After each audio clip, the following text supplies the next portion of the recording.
भारत और पाकिस्तान के बीच आखिर ये संघर्ष कैसे रुका है? पर्दे के पीछे की क्या है वजह, बताएंगे आपको।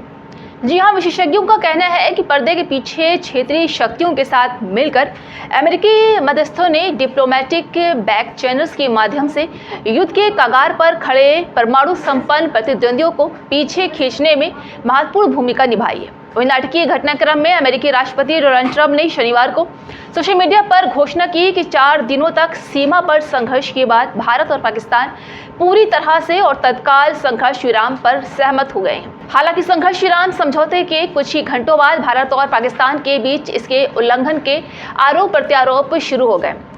इससे एक बार फिर स्थिति काफी नाजुक दिखाई दी है, जहां भारत ने पाकिस्तान पर बार बार उल्लंघन का आरोप लगाया है, जबकि पाकिस्तान ने इस बात पर जोर दिया है कि वो संघर्ष विराम के प्रति प्रतिबद्ध है और उसकी सेनाएं जिम्मेदार और संयम दिखा रही हैं।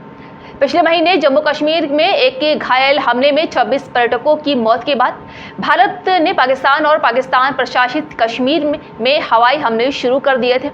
इसके बाद कई दिनों तक हवाई झड़पें, तोपों से गोलाबारी हुई और शनिवार की सुबह तक दोनों पक्षों की ओर से एक दूसरे के हवाई ठिकानों पर मिसाइल हमलों के आरोप लगाए गए और दोनों देशों ने एक दूसरे के हमले को विफल करते हुए भारी क्षति पहुंचाने का दावा किया। वहीं पाकिस्तान में भारत के पूर्व उच्चायुक्त अजय बिसारिया ने बाद में लिखा है कि माइक पोम्पियो ने परमाणु युद्ध के खतरे और संघर्ष को शांत कराने में अमेरिका की भूमिका दोनों को बढ़ा चढ़ाकर बताया है। हालांकि राजनयिकों का कहना है कि इस संकट को टालने में अमेरिका ने महत्वपूर्ण भूमिका निभाई है, इसमें कोई संदेह नहीं है। अजय बिसारिया ने बताया है कि अमेरिकी यहाँ सबसे मुख्य बाहरी प्लेयर है, जहाँ पिछली बार पोम्पियो ने दावा किया था कि उन्होंने दोनों देशों के बीच परमाणु युद्ध टलवा दिया था। अब संभव है कि अमेरिकाओं ने दिल्ली की पोजीशन को इस्लामाबाद तक पहुंचाने में कूटनीतिक रोल अदा किया है। हालांकि शुरुआत में अमेरिका का रुख अलग थलग सा दिखाई दिया था। जैसे ही तनाव बढ़ा, अमेरिका उपराष्ट्रपति JD वेंस ने बृहस्पतिवार को कहा कि अमेरिका उस युद्ध में शामिल नहीं होने जा रहा है, ये हमारा काम नहीं है। इसके पीछे की आखिर और क्या है वजह, आइए आपको बताते हैं। जी हाँ, वॉशिंगटन डीसी स्थित ब्रुकिंग्स इंस्टीट्यूशन की वरिष्ठ फेलो तन्वी मदान का कहना है कि अमेरिकी विदेश मंत्री मार्को रूबियो का 9 मई को पाकिस्तान सेना प्रमुख असीम मुनीर को फोन कॉल करना संभवतः निर्णय के बिंदु रहा होगा। वो कहते हैं कि विभिन्न अंतर्राष्ट्रीय नेताओं की भूमिका के बारे में हम अभी भी बहुत कुछ नहीं जानते हैं, लेकिन पिछले 3 दिनों में स्पष्ट हो गया है कि कम से कम 3 देश तनाव कम करने के लिए काम कर रहे थे: अमेरिका, ब्रिटेन और सऊदी अरब।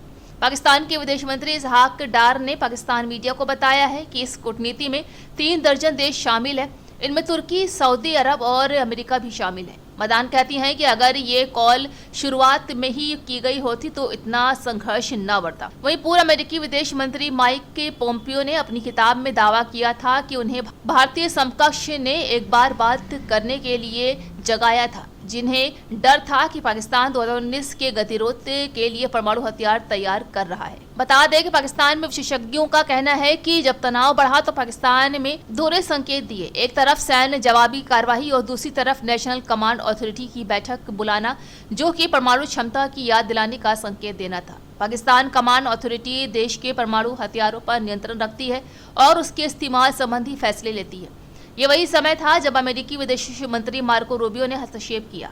वही पीएम नरेंद्र मोदी के ट्रंप के साथ व्यक्तिगत संबंध है। इसके साथ ही अमेरिका के व्यापक रणनीतिक और आर्थिक हितों में अमेरिका प्रशासन को दोनों परमाणु संपन्न प्रतिद्वंदियों को तनाव कम करने की दिशा में कूटनीतिक बढ़त दी है। भारतीय राजनयिक इस बार 3 प्रमुख शांति प्रयासों को देखते हैं, जैसे कि 2019 में पुलवामा बालाकोट में हुआ था। अमेरिका और ब्रिटेन के दबाव, सऊदी अरब की मध्यस्थता, जिसमें सऊदी के जूनियर विदेश मंत्री का दोनों देशों का दौरा शामिल है। वहीं भारत पाकिस्तान के दोनों राष्ट्रीय सुरक्षा सलाहकारों के बीच सीधा चैनल, वैश्विक प्राथमिकताओं में बदलाव और शुरुआत में हाथ पर हाथ धर बैठे रहने के बाद अमेरिका ने आखिरकार दक्षिण एशिया के परमाणु संपन्न प्रतिद्वंदियों के बीच एक अहम मध्यस्थता की है। चाहे अमेरिका अधिकारियों का इसे बढ़ा चढ़ाकर पेश किया जाना हो या दिल्ली और इस्लामाबाद का इसे कम कर आका जाना हो, विशेषज्ञों का कहना है कि इस संकट को संभालने और क्राइसिस मैनेजर के रूप में अमेरिका की भूमिका बेहद अहम बनी हुई है और उतनी ही जटिल भी है।